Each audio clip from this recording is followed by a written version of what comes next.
그냥 사업을 남 하던 것만 베껴서 해서는 잘 성공을 못 한다고 하더라고요. 그래서 좀 더 통찰력이 있어야 되고 그런 게 중요하지 않나 싶어요.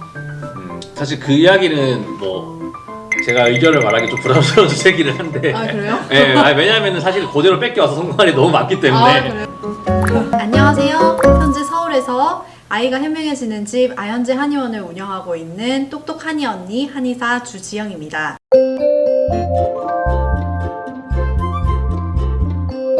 안녕하세요. 똑똑한 이 언니와 법적인 부부관계 예쁜 딸을 같이 키우고 있는 손병극이라고 합니다.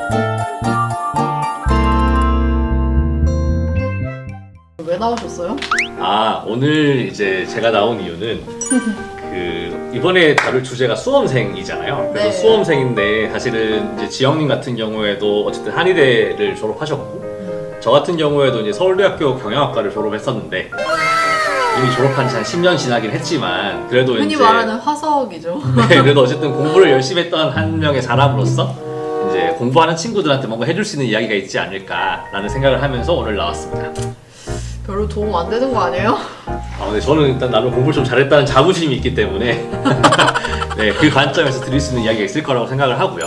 요즘에 핫한 키워드에 대해서 한번 짚어보고 넘어가면 좋을 것 같아요. 요거 들어보셨죠? 킬러 문항 삭제? 네네네. 네, 요즘 수험생들이랑 어머님들 사이에서 엄청 지금 뜨거운 감자로 떠오르고 있어요. 한 명의 개인의 의견으로 보면은 결국 변별력을 만들기 위해 들어간 거거든요. 근데 이 시험에서 변별력을 없애겠다고 하면서 킬러 문항을 없애겠다고 하니까 네. 실력으로 대학을 가고 싶어하는 친구들 입장에서 보면은 이게 좀 굉장히 짜증날 것 같아요. 또 한 가지는 뭐냐면은 갑자기 시작하는 게 가장 큰 문제인 것 같아요. 이번에 고민을 해서 사실 네. 다음 수능 때 반영을 하거나 이렇게도 괜찮은데 이제 지금 당장 반영을 한다고 하니까 내가 킬러 문항을 잘 풀기 위해서 많은 시간을 투여했던 이제 학생들 입장에서 보면은 좀 상당히 불편할 수 있지 않을까라는 생각이 좀 들었던 것 같아요. 근데 이제 킬러 문항이라는 것 자체가 대학교 그 이상의 수준을 요구한다 이런 논란이 또 있는 것 같더라고요. 뭐 저는 아니었지만 제 주변에 보면 정말 범접할 수 없는 천재들이 항상 있었거든요. 그러면 그 천재들이과 저를 뭔가 변별 있게 차별화 시켜야 될 텐데 그런 역할을 킬러 문항이 했던 것 같다는 생각이 있고 특히나 좀 걱정되는 게 이런 갑작스러운 정책 변화가 수험생들이나 그 어머님들한테 굉장히 스트레스로 작용할 것 같다 그런 생각이 많이 들어요. 맞아요. 네. 스트레스가 사실 진짜 큰 문제인데 네. 약간 얼마나 내 앞날이 불투명해요. 학생들 입장에서 보면. 그쵸, 네. 진짜 내가 어떤 대학을 갈지 내 점수는 잘 나오는지 오늘 하루 살기도 벅찬 상황에서 이제 이런 정책적인 변화까지 생기니까 네. 스트레스가 훨씬 더 커질 것 같아요. 고3이 벼슬이냐라고 하는데 어느 정도 벼슬인 면도 네. 있죠. 맞아요. 네, 맞는 맞습니다. 것 같아요. 네. 상위권 수험생들은 되게 가고 싶어하는 대학인 서울대를 나오셨는데 그쵸? 네. 병국님 예전에 어떻게 공부하셨나요? 공부를 열심히 했죠. 네. 사실 고3 때 되게 열심히 했던 것 같고 일단은 뭐 학교 등교하는 시간 자체가 강제였죠. 연교시가 항상 있었고 그렇죠. 그럼 한 수업이 7시 반쯤에 연교시. 학교에 등교를 하면은 야간 자율학습이라고 하는 그걸 네. 하고 나면은 보통 새벽 1시에 집에 갔던 것 같아요. 그렇죠. 네. 그래서 이제 보면 뭐 스탑워치 항상 켜놓고 내가 오늘 하루에 순 공부 시간 몇 시간 하냐 해서 10시간 정도 하는 거 매번 목표로 잡아서 공부를 했던 기억이 나네요. 네네. 근데 지영님은 공부 많이 안 하지 않았나요? 저도 나름 열심히 했죠. 근데 저는 체력 관리에 좀 실패한 케이스였던 것 같아요. 고3 때 특히나. 제가 이제 와서 생각을 하면 약간 우울증 상태였던 것 같아요. 체력이 안 따라주는데 공부는 해야 되고 막 이런 중압감이 더 약간 술 취한 것처럼 막 거의 막 정신을 못 차리고 잤던 것 같거든요. 그래서 고3을 사실 조금 망했습니다. 그래서 재수를 하셨죠 아마 그래서. 네. 그래도 어쨌든 분명한 거는 공부를 안 하고 좋은 성적을 받는 건 거의 불가능하니까 그렇죠. 네, 나름대로의 고충이 있긴 하지만 어쨌든 다들 열심히 했다는 건 다 변하지 않는 사실인 것 같아요. 네. 공부할 때 제일 중요한 게 뭐라고 생각하세요? 공부할 때 네. 공부할 때 중요한 거 진짜 너무 많잖아요. 네. 어떤 선생님한테 뭘 배우고 그쵸. 공부 시간 어떻게 하고 뭐 이런 얘기 되게 많은데 결국에는 체력이나 멘탈 관리가 제일 중요한 것 같아요. 제 생각에는. 그쵸. 네. 이제 학원에서 이제 여고생들을 만나서 이제 같이 얘기를 할 일이 좀 있었었는데 그때 얘기해보면 항상 그 친구들이 저희 남고 친구들보다 항상 점수가 높았거든요. 근데 이제 재밌는 게 막상 수능을 치면은 네. 그 순위가 바뀌었어요. 수능 때는 남학생들이 주로 이제 좋은 성적을 받은 경우가 많았고 막판에 갔을 때는 이제 체력이 딸리고 또 멘탈이 흐트러지고 이러면서 이제 좋지 못한 결과를 내는 경우가 많았던 것 같아요. 네, 맞아요. 여자들은 사실 호르몬이나 생리 이런 것 때문에 영향을 많이 받거든요. 그러니까 저도 그 고3 때 수능을 망친 이유 중에 또 한 가지가 생리 기대하지 않았던 순간에 그때 생리가 시작되면서 멘탈이 엄청 흔들리면서 더 실력 발휘를 못했던 것 같아요.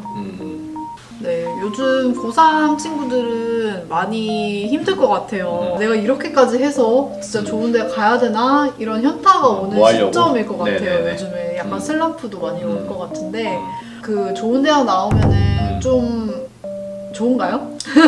이게 이제 참 네. 당연히 좋겠죠. 당연히 좋고 사실 좋은 학교를 나오면 나올수록 이제 본인한테 주어지는 기회가 워낙 많으니까 이제 그런 것들이 보면 되게 큰 변화들을 많이 만드는 것 같아요. 네. 또 다른 하나는 네트워크예요. 같이 공부했던 친구들이 이제 보면 놀지 않으니까 보통 다 뭐라도 자꾸 하거든요, 애들이. 그래서 뭐라도 하고 옆에서 계속 쟤는 뭐 하고 있는데 나는 어떻게 하지? 나는 왜 가만히 있지? 이런 고민들을 느끼는 경우가 되게 많기 때문에 네. 이제 그런 경쟁적인 환경에 내가 있다 보니까 이제 느끼게 되는 점도 많고 또 그 친구도 잘 되니까 또 그 친구들한테 내가 도움받을 일도 되게 많아지고 그런 게 아닌가 싶습니다. 공부도 있는데 네. 이런 말 하면 별로 안 좋아하실 수도 있지만 뭐 투자를 통해서 돈 버는 친구 너무 많고요. 코인이야말로 학벌이랑 상관없는 거 아닌가요? 근데 그렇게 생각을 많이 하시는데 네. 실제로는 그 코인 시장 같은 경우에도 코인원이라든지 이런 이제 코인 거래소 이런 것들 운영하시는 분들 보면은 다 이제 좋은 학교 출신인 경우가 많죠. 친구들 보면은 네. 주로 이제 제일 성공한 친구들은 보통 사업을 하는 친구들이거든요. 이제 뭐 스타트업 대표님도 계시고 네. 제일 잘 된 친구 혹시 얼마 벌었는지 아세요? 한 1,000억 정도 번 것 같아요. 그 친구 중에서 보면은 네. 1위는 밝힐 수 없지만 근데 사업은 꼭 굳이 좋은 대학 안 나와도 할 수 있는 거 아닐까요? 사실 맞기는 한데 주어지는 기회의 풀이 너무 많이 다른 것 같아요. 예를 들면은 서울대를 졸업하고 나면은 네. 이제 모 벤처 캐피탈은 나 서울대 졸업했는데 이런 사업 할래? 라고 그냥 말만 하면은 보통 이제 자본금을 투자해주는 경우도 상당히 많고요. 그 다음에 내가 사업을 키우고 싶으면은 사실 나 혼자 힘으로 하기 되게 힘들잖아요. 네. 주변에 되게 많은 도움을 받아야 되는데 이제 학창 시절에 내가 만들었던 네트워크라든지 이제 아니면 내가 좋은 학교를 나왔다는 사실만으로 나를 믿어주는 이제 사람들이 상당히 많기 때문에 네. 이제 그런 면에서 되게 큰 장점이 있지 않을까 싶습니다. 그냥 사업을 남 하던 것만 베껴서 해서는 잘 성공을 못 한다고 하더라고요. 그래서 좀 더 통찰력이 있어야 되고 그런 게 중요하지 않나 싶어요. 사실 그 이야기는 뭐 제가 의견을 말하기 좀 부담스러운 주제기는 한데 그래요? 네, 왜냐하면 사실 그대로 뺏겨와서 성공한 게 너무 많기 때문에 그래요? 근데 이제 저희는 사실 되게 많이 방황을 하거든요. 그리고 내가 선택할 것들이 너무 많아지니까 이제 거기서 오는 고민들도 분명히 있기는 한데 네. 전문 직종을 이제 대학생 되는 순간부터 선택하는 분들 같은 경우에는 네. 이제 좀 더 리스크가 적은 상태에서 맞아요. 사실은 그 길을 그대로 따라가는 경우가 많잖아요. 네. 네. 의치한 이쪽을 나오시면은 거의 고민 없이 그 직업을 선택하게 되는 것 같아요. 그때 원래 한 반에 한 80명 선택했었잖아요. 네. 한 학년에 80명 중에 한의사를 안 하는 친구가 있나요? 안 하는 친구요?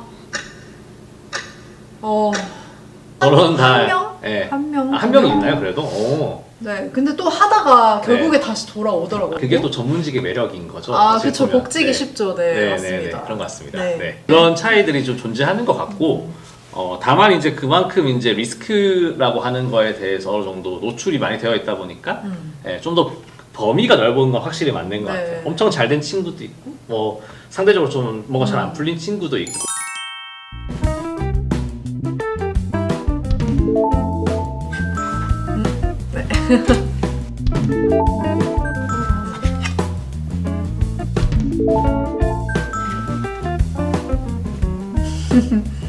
아니 왜 다 다르게 나오죠? 그렇죠. 이게 원래 또 항상 부부가 딱 늘 같아야 된다는 거. 네. 왜 X를 하셨죠? 저 때는 공부할 때 네. 모든 부모님 선생님들이 하는 얘기가 야 너 대학 가면 여자친구 생긴다. 대학만 잘 가면 된다. 라는 이야기를 많이 하는데 네. 생각보다 제 친구를 안 생기더라고요 보니까. 아 그래요? 저 주변엔 다 생기던데. 아 아니요 남자든 여자든. 저는 다시 돌아가면은 공부 훨씬 더 열심히 했을 것 같아요. 저는 못할 것 같아요. 왜? 아 그때 돌아가면은 저의 그때 최선이었습니다. 아 맞아요. 저한테 고3 때가 가장 불행한 순간이었다고 얘기 많이 했던 것 같아요 예전에. 네. 아 너무 힘들었어요. 네. 근데 그럼 계속 다시 돌아가더라도 같은 거 하고 싶으신 거예요? 아, 네. 저는 한의사 되게 만족해요. 네. 직업 만족도 되게 높은 편이고, 저한테 되게 잘 맞는 직업이라고 생각해서 돌아가도 또 선택할 것 같습니다. 저는 돌아가면은 사실은 경영학 말고 딴 거 공부했으면 좋겠다는 생각 많이 하는 것 같아요. 경영학은 나중에 배워도 배울 수 있는 것 같은데 컴퓨터 공학이라든지 그래요. 이제 그런 건 나중에 배울 수 없는 것 같아서. 맞아요. 네. 내가 뭘 가장 두려워하고 있는지 대면하고 그것에 뛰어들자. 어차피 수능이 끝이 아니다. 쫄지 말자.